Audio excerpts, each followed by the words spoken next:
আপনার যদি star setup in রিভিউতে থাকে তাহলে সমাধান করার নিয়ম: আপনাকে সর্বপ্রথমে ফেসবুকের অফিসিয়াল অ্যাপসে প্রবেশ করতে হবে। এরপরে ডান দিকের উপরে থ্রি ডট অপশনে চাপ দিতে হবে। এরপরে আপনাকে স্ক্রল ডাউন করে নিচে আসতে হবে এবং হেল্প অ্যান্ড সাপোর্টে প্রবেশ করতে হবে। এরপরে রিপোর্টে প্রবলেমে ঢুকতে হবে। তারপরে কন্টিনিউ টু রিপোর্টে প্রবলেম, এখানে চাপ দিতে হবে।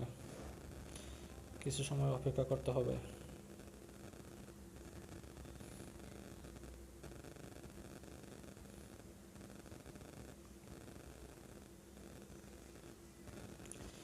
এরপরে আপনাকে ইনক্লুডস এই অপশনে চাপ দিতে হবে। এখানে আপনাকে পেজ হলে পেজে সিলেক্ট করতে হবে। আমি পেজে সিলেক্ট করি।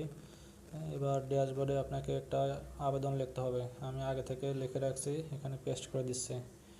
এবং আপলোড ফ্রম ফোন, এখানে আপনাকে ইন স্টার রিভিউতে আছে তার